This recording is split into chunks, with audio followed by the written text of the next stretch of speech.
Bismillahirrahmanirrahim. Assalamualaikum warahmatullahi wabarakatuh. Dengan memanjatkan puji syukur alhamdulillah kehadirat Allah Subhanahu wa taala, di mana pada saat ini kita baru menyelesaikan sholat maghrib berjamaah, dan syukur alhamdulillah kita hadir di sini dalam rangka syiar Islam. Para jamaah yang berbahagia,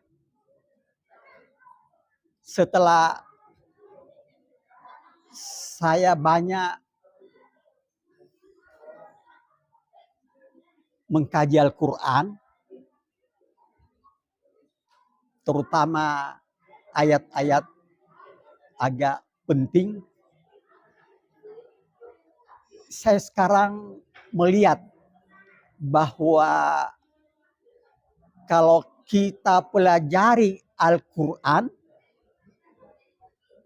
ayat demi ayat, terutama ayat-ayat penting, kita akan bahagia. Kita akan selalu gembira.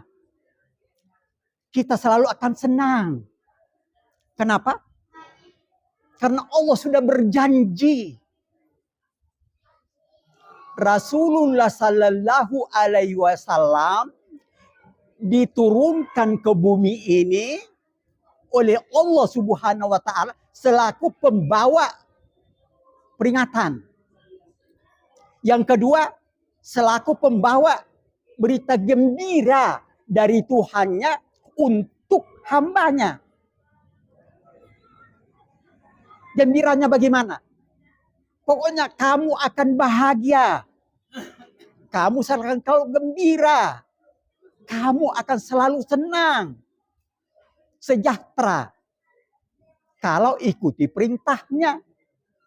Makanya itu antara ayat surat Al-Baqarah 131 di mana Allah berfirman, "Hei Ibrahim, berserah dirilah."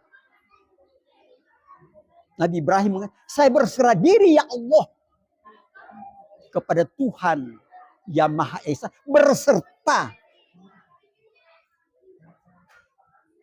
seluruh semesta alam." Ini kita sudah banyak mendengar. Jadi maksud itu, kalau ini dilaksanakan, insyaallah kita akan gembira. Kenapa? Karena memang setelah saya lihat apa yang dimaksud dengan berserah diri, melaksanakan semua perintah Allah, menjauhi semua larangan Allah, dan menerima semua takdir baik maupun takdir buruk. Ini kalau kita terima, pasti. Ini telah dibuktikan oleh semua para nabi, semua para orang saleh, dan semua para wali Allah. Mereka sejahtera, mereka sehat, mereka bahagia. Hanya kebanyakan manusia itu lebih cinta dunia daripada cinta akhirat. Kebanyakan manusia kalau diberi cobaan yang enak-enak, lebih banyak, lebih bagus. Tapi yang kurang enak, jangan dulu. Ini salahnya. Pada cobaan yang kurang enak itu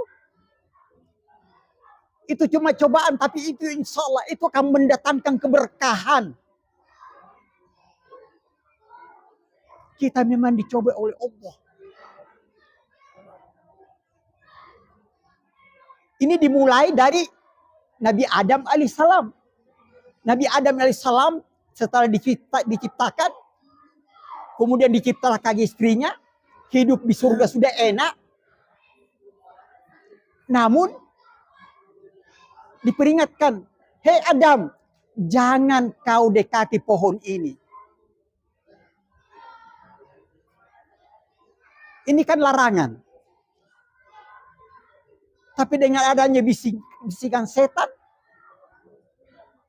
bukan dekati lagi. Bahkan dia, andai kata Adam alaihissalam mengikuti kan sudah enak kan. Apalagi yang kurang di surga? Apalagi yang kurang? Semua enak. Akhirnya turun. Disitulah mulai ada surat Al-Isra ayat 72. Barang siapa yang buta hatinya di dunia ini, niscaya lebih buta hatinya lagi di akhirat kelak. Dan jauh dari kebenaran dan kebesaran Allah Subhanahu wa ta'ala. Jadi ini berkaitan. Nah, kemudian berkaitan pula dengan ayat surat Al-Qiyamah. Ayat 40. Jadi seakan-akan ini surat dibuat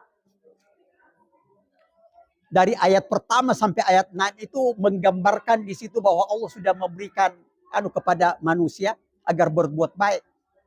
Tapi ternyata manusia pada umumnya ingkar, lebih cinta dunia.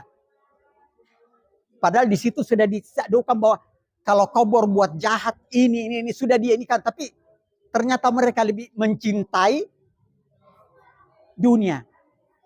Nah, disitulah Bapak sekalian, para jamaah, Allah melihat ini kebanyakan hambaku tidak taat. Dan yang taat sangat-sangat sedikit. Sangat-sangat sedikit. Nah, makanya itu diturunkan surat Al-Qiyamah ayat 40. Memang pada umumnya sudah dianggap, kebanyakan sudah dianggap itu sudah si mata satu. Tahu nggak si mata satu itu? Si mata satu itu, itulah yang buta mata hatinya. Karena pada saat kita dilahirkan di dunia ini, pada saat kita dalam kandungan ibu, pada saat usia 4 bulan, ini 2 penglihatan kita melihat. Satu penglihatan kedua mata, yang kedua penglihatan mata hati, mata batin, mata kalbu, itu melihat. Kedua mata melihat yang nyata, sedangkan mata batin melihat yang tidak nyata, yang gaib. Ini kelebihannya. Itu melihat. Akibat karena dosa yang dibuat mulai saat itu buta. Nah, setelah buta, di sini Allah memberikan satu kesempatan. Surat Al-Qiyamah. Saya bacakan surat Al-Qiyamah.